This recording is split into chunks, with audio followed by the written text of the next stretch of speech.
Bonjour. France தேசத்தில் வாழும் அனைத்து தமிழ் மக்களுக்கும் வணக்கம். இது AES சங்கத்தின் தமிழ் மொழிபெயர்ப்பாளர் அனமிகா.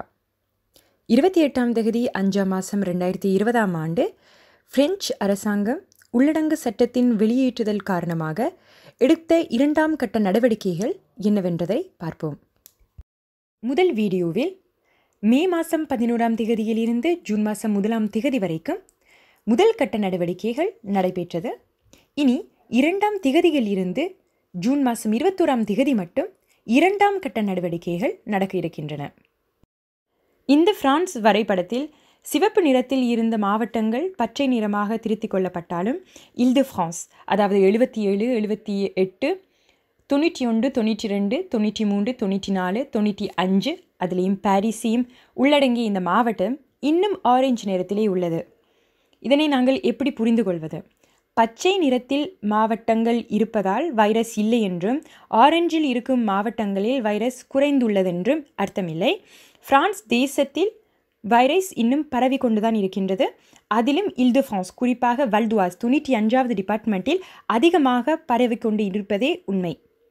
ஆனால் இந்த வரைபடத்தின் நிறங்களை வைத்துத்தான் நீங்கள் நாளாந்தம் செயல்பட வேண்டும்.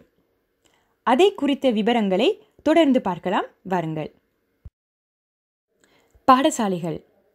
முதல் கட்ட நடவடிக்கையில் சொன்னது போலவே 2ஆம் தேதி ஜூன் மாதத்தில் இருந்து பாலர் மற்றும் ஆரம்ப பாடசாலைகள் ஏகோல் மேட்டர்னல் ஏகோல் பிரிமேர் பிரான்ஸ் தேசத்தின் எல்லா பகுதிகளிலும் திறக்கப்படலாம். கொலேஜ். பச்சை நிற மாவட்டத்தில் உள்ள அனைத்து கொலேஜ்களும் திறக்கப்படும். 6ஆம், 5ஆம், 4ஆம், 3ஆம் வகுப்பு மாணவர்கள் எல்லோருக்கும் பொருந்தும். ஆரஞ்சு நிற மாவட்டங்களில் 6ஆம் மற்றும் 5ஆம் வகுப்பு மாணவர்கள் மட்டும்தான் போக முடியும். பெற்றோர்கள் கவனத்திற்கு, முதல் வீடியோவில் சொன்னது போலவே பிள்ளைகளை பாடசாலை அனுப்புவதா இல்லையா என்பது நீங்கள் மட்டுமே நியமிப்பது. பாடசாலைக்கு அனுப்ப ஒத்துக்கொண்டவர்கள் பள்ளிக்கூடம் உங்களுக்கு அனுப்பி வைத்த விதிகளின்படியும் உங்கள் பிள்ளைக்காக புதிதாய் செய்யப்பட்ட நேர அட்டவணையை பார்த்து தான் அனுப்ப வேண்டும். அதில் ஒரு மாற்றமும் இல்லை. 2ஆம் தேதி ஜூன் மாதத்தில் இருந்து புதிதாய் பிள்ளைகளை அனுப்ப விருப்பப்படுற பெற்றோர்கள், உங்கள் வேலை காரணமாக இரு பெற்றோர்களுமே வேலைக்கு போக வேண்டியும் என்ற ஒரு சூழ்நிலை ஏற்பட்டால் பாடசாலைகளை நீங்கள் தான் மெயில் மூலமாக அல்லது டெலிஃபோன் மூலமாக தொடர்பு கொண்டு உங்கள் விருப்பத்தை அவர்களுக்கு தெரியப்படுத்த வேண்டும். ஏனென்றால் எல்லா பள்ளிக்கூடங்களிலும் அவர்கள் வசதியை பார்த்துத்தான் பிள்ளைகள் கிழமைக்கு ஒரு தடவையா, 2 தடவையா, 3, 4 தடவையா எடுக்க முடியும் என்பதனை அவர்கள் உங்களுக்கு சொல்லுவார்கள். வீட்டிலேயே தொடர்ந்து பள்ளிக்கூடம் நடத்த விருப்பப்பட்ட பெற்றோர்கள் நீங்கள் தொடர்ந்து பிள்ளைகளை வீட்டை வைத்திருந்து நீங்கள் வீட்டு பாடங்களை மெயில் மூலமாகவோ சரி அல்லது நேரடியாக உங்கள் பள்ளிக்கூடங்கள் சொன்னால் நேரடியாக எல்லா வீட்டு பாடங்களையும் பள்ளிக்கூடத்திலேயே போய் நீங்கள் எடுத்து வீட்டிலேயே சொல்லிக் கொடுக்கலாம். அதுலேயும் ஒரு மாற்றமும் இல்லை.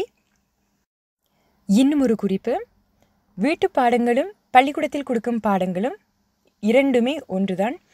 மார்ச் மாதத்தில் இருந்து பிரான்ஸ் முழுவதும் இந்த கொரோனா வைரஸ் பாதிப்பினாலே எல்லா பாடங்களும் நிறுத்தப்பட்டாச்சு. அதனால் பிள்ளைகளுக்கு தேர்வு வச்சு அவர்களுக்கு மறுபடியும் புள்ளிகள் கொடுத்து அந்த மாதிரியான ஒரு டெஸ்ட்டுகளும் இனி பள்ளிக்கூடங்களில் நடக்காது.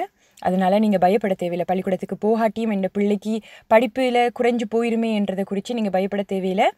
செப்டம்பர் மாதத்தில் இருந்து எந்த இடத்தில் எல்லா மாணவர்களும் நிப்பாட்டினார்களோ அதிலிருந்தே அடுத்த வகுப்பில் அவர்கள் பின்னும் தொடர்வார்கள். ஏனென்றால் இது பிரான்ஸ் முழுவதும் இதே ஒரு சம்பவம் நடந்தபடியாக இது அரசாங்கம் எடுத்த ஒரு முடிவு. லிசே. பச்சை நிற மாவட்டத்தின் எல்லா லிசேகளும் ஜெனரல், டெக்னாலஜி ப்ரொஃபஷனல்கள் திறக்கப்படும். ஆரஞ்சு நிற மாவட்டத்தில் லிசே ப்ரொஃபஷனல்கள் மட்டும்தான் திறக்கப்படும். ஒரு குறிப்பிட்ட தொழிலை படித்து வரும் இந்த மாணவர்களுக்கு சரியான பயிற்சியை வழங்கி தொழில்முறை சான்றிதழை வழங்குவதற்கும் அவர்கள் அடுத்த வருட படிப்பை குறித்து பேசுவதற்கும் இந்த லிசே ப்ரொஃபஷனல்கள் திறக்கப்படும்.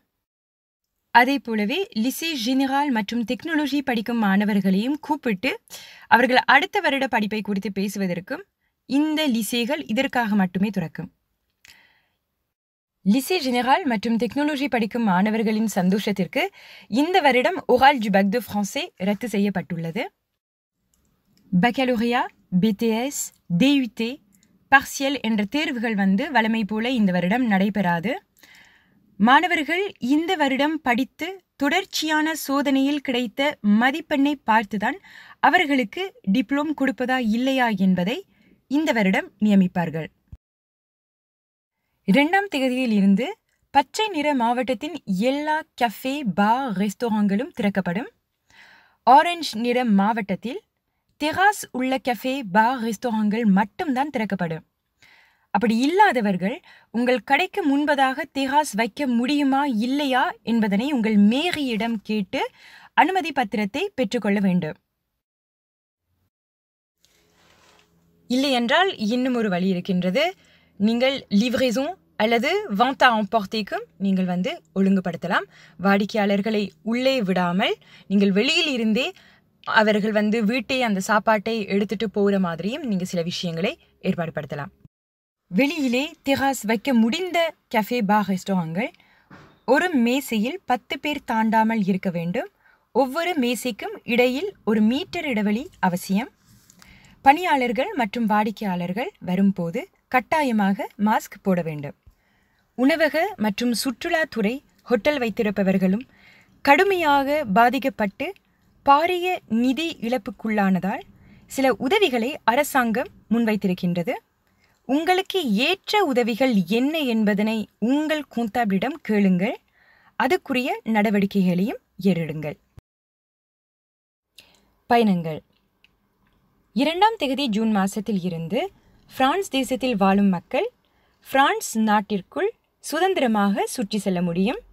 இனி அட்டெஸ்டேஷன் de déplacement என்கிற தாள் தேவைப்படாது. ஆனாலும் பிரான்ஸ் தேசத்தில் வைரஸ் இன்னும் பரவிக்கொண்டிருப்பதால் பிரான்ஸ் மக்கள் அனைவரையும் அவதானமாக இருக்க வேண்டும் என்று சுகாதார அமைச்சர் கேட்டுக்கொள்கின்றார். சர்வதேச பயணங்களையும் குறித்து, அதிலும் குறிப்பாக யூரோப் எல்லைகளை குறித்து 15ஆம் தேதி ஜூன் மாதத்திற்கு பிறகு முடிவெடுப்பார்கள். 2ஆம் தேதி ஜூன் மாதத்தில் இருந்து பிரான்ஸ் தேசம் முழுவதிலும் இருக்கும் பூங்காக்கள், தோட்டங்கள், கடற்கரைகள் மற்றும் மியூசியங்கள் எல்லாமே திறக்கப்படும். ஸ்விம்மிங் பூல், ஸ்போர்ட்ஸ் கிளப், பொழுதுபோக்கு இடங்கள், பார்க் அஸ்டெரிக்ஸ், டிஸ்னிலேண்ட் அந்த மாதிரியான பார்க்குகள், தியேட்டர்கள் எல்லாமே பச்சை நிற மாவட்டங்களில் 2ஆம் தேதி ஜூன் மாதமும், ஆரஞ்சு மாவட்டங்களில் 22ஆம் தேதி ஜூன் மாதமும் திறக்கப்படும். சினிமா தியேட்டர்கள் எல்லாம் 22ஆம் தேதி தான் பிரான்ஸ் முழுவதும் திறக்கப்படும். 21ஆம் தேதி ஜூன் மாதம் மட்டும் முதலாம் கட்ட நடவடிக்கையில் சொன்னது போலவே 10 பேருக்கு மேல் ஒரு புது இடத்தில் கூட முடியாது. ஃபுட்பால், கிரிக்கெட் போன்ற குழு விளையாட்டுகள் விளையாட முடியாது. இதில் டான்ஸ் கிளாஸுகளும் அடங்கும். கிளப், டிஸ்கோடெக் என்ற இடங்களும் திறக்க முடியாது. திருமணங்கள், அது ரெஜிஸ்ட்ரேஷனாக இருந்தாலும் சரி, மத திருமணங்களாக இருந்தாலும் சரி, மறுபடியும் திருமணங்களை செய்ய முடியும். இந்த நடவடிக்கைகளுக்கு முன்பதாக சொன்ன ஒரு மாற்றங்களில் ஒன்று, மத ஆலயங்கள் அனைத்துமே திறக்க முடியும். ஆனால் கடுமையான சுகாதார விதிகளை கைக்கொள்ள வேண்டும். மறக்காதீர்கள், வைரஸ் இன்னும் பரவிக்கொண்டே இருப்பதால் முதல் வீடியோக்களில் சொன்னப்பட்டது போலவே தட செய்கைகளை தவறாமல் செய்யுங்கள். வீட்டில் இருந்து வேலை பார்க்க முடிந்தவர்கள் வீட்டிலே தொடர்ந்து இருங்கள். அனாவசியமான பயணங்களை தவிர்த்து கொள்ளுங்கள். இந்த வைரஸை குறித்தும் பொது ஆரோக்கியத்தை குறித்தும் முன் செய்யப்பட்ட வீடியோக்களை பாருங்கள்.